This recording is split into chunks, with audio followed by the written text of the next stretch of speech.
nga bweri omukulu David Lutalo yakutte mu gye bayita free phase masanyalaze gattirawo ku mutimbagano ennaku zino.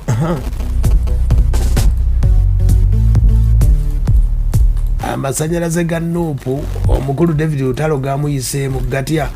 Omukulu David Lutalo yabaddeko mu Kivulu side z'Embalala mu weekend extra zikyagenda mu maaso. Omukulu ono alina ebigambo yasobodde okuba ate ng'ayisa abasinga ne babigamba ne bagamba nti oba alumba bo ne basobola okuba ate nga amagye gatandise.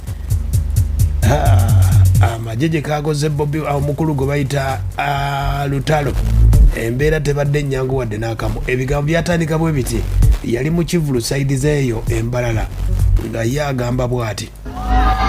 Zisiri politicians sagala byabufuzi in my life.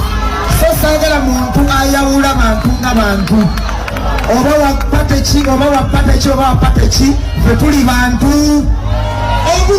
Ogutalo n'omukiga wiitu kyagala tetwegeziwaza ate tetugoberera bannabyabufuzi boogera bigambo bitwawula. Zisiri politicians sagala byabufuzi in my life. So sagala muntu ayawula bantu nga bantu. Oba wapate ki oba wapate ki ffe tuli bantu. Okitegedde kati ensonga akatambikeeko nno akavuddeko obuzibu byolaba ku mutimbagano akadde kano nga David Lutalo abaana bamuyisizaamu eggaali. Amasanyalaze free phase bwe bawulidde ebigambo ebyo ne bagamba akutte mu free phase amagye ne gatandikirawo. Omukulu David Lutalo yabadde asirise, yabadde tabadde nga bayimbi balala bazze nga bayisaamu eggaali ne basirika ne beefuula abatebiwulidde. Wano nno kitegeeza nti abawagizi babawa ekitiibwa David Lutalo kwe kuvaayo n'atangaza. Kati omukulu ono yavuddeyo n'ayogera katambi ako ng'ategeeza bannayuganda abamwogerera amafuukuule nti yagamba nti ebigambo ebyo byonna yabimba mu luyimba lwe bayita Yamba, era oluyimba lumaze emyaka 10 bweddu amaze ng'abyogerako olw'embeera eyo ebeera mu ggwanga. Lutalo agamba nti ku luno olukwe si lwa bannabyabufuzi wabula waliwo abaluli emabega okuva kuba lugogo. Ate okimanyi David Lutalo ebivulu bino byonna ebisinga abadde abyetegekera oba bapromota oba bayimbi. Kati ye agamba amulwana si muyimbi, amulwana agamba nti bayimbi naye si politician bogo bagamba bonge bategeeza nti okitegedde. Kati David Lutalo kwe kuvaayo okuba ate ng'atangaza eggwanga. Yavuddeyo atya yatandise bw'ati ng'abategeeza nti bannange ebigambo byemunjogerako amafuukuule si bituufu wabula bannayuganda mwenna ne bafanzi ba David Lutalo. How are you? Muje baliko muli bulungi? Amanyi era nze David Lutalo. Waliwo statement ziri mu kutambula ebintu bye batemyetemye mu bintu bye nabadde njogera ku show Embalala.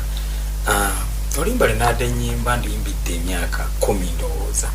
Kintu ekyo nakiyimba dda ti muyamba tindabanga kitaffe omu kati amawanga gatuyawulira ki emyaka mingi se mirundi mingi nnyo buli gye mbadde nnyimbiranga mu myaka eyo mingi nnyo nga nzijambagamba bannange tetweyawula Uganda tulina kubeera muntu omu tekisookedde awo si kyakubiri awo si kya mirundi gwa 10 awo kubanga nze ku ndowooza yange ku ntegeera yange era bwe nazze nga ndaba bankyomedde nnyo ku social media natandise okulowooza mu ndowooza yange ate nga nawe njagala ogifumiitirizeeko nti oluyimba si lwa myaka 5 oba.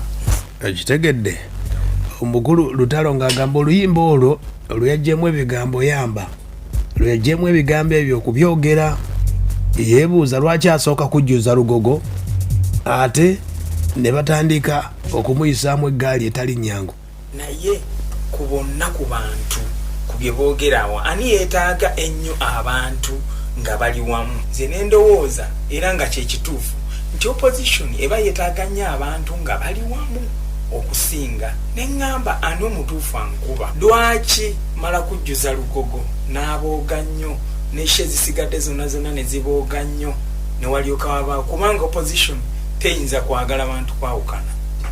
Nze kubeera nti siri politician nkiddamu siri politician tekitegeeza nti ate sitegeera mba ntegeera. Naye lwaki mala kujjuza concert eno statement ze nayogeranga buli lunaku buli mwaka ne zivaayo leero. Okitegedde mukulu David Lutalo ng'avaayo okutangaza eggwanga olw'obunkenke lwe badde batadde mu ttiimu ye n'abawagizi okubawa ekitiibwa mu ggwanga nti ebyobufuzi ye abiri bbali mu nsonga ezo ye bw'ategeeza. Omukulu agamba nti ensonga zonna wadde abamu bagamba nti adde alumba Bobi Wine, ye agamba sigo yadde alumba, okitegeera. N'agamba nti waliwo abakozesa kyansi eyo omuli abayimbi, abategesi b'ebivulu abamulwana olw'ensonga nti David Lutalo yabuuka okuva mu kivulu ky'omwaka oguwedde. Yalaba abategesi bamulyamu ssente, bamutwalako ssente, n'agamba buli kivulu kyonna okuva mu Kampala. David Lutalo yabadde abyemalira byonna kuva ku poliisi wawa eroso w'oku kyalo. Bapromota ne banyiiga, abayimbi ne banyiiga, okitegeera. Kati David Lutalo abagambye entalo z'abayimbi ziggwera mu studio, agenda bakuba eŋŋoma. Kulira abayimbi bwe mubanga gyegyo emizanyo gye mutandise okuzannya, kati ngenda bakuba endongo, mugenda kitegeera. Sigenda kwogera bingi kubanze mmanyi soosi weeva n'abapikaapika eno, kubanga abakifunamu ate be bankuba. Ate nze bannange, nze omulabe wange mumanyi, nze omulabe wange si politician, omulabe wange si politician, kuba ne statement gye nayogedde temukwatako yadde n'akati. Omulabe wange mbamanyi naye bakyali tuyimbe, nze mbalize mu studio endongo keeyogere.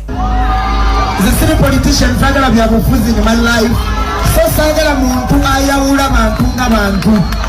Oba wapate ki, oba wapate ki, oba wapate ki, ffe tuli bantu. Ogurutalo n'omukiga wiitu tetwegeziwaza ate tetugoberera bannabyabufuzi boogera bigambo bitwawula. Nze siri politician, saagala byabufuzi in my life, so saagala muntu ayawula bantu nga bantu. Oba wapate ki, oba wapate ki, oba wapate ki, ffe tuli bantu.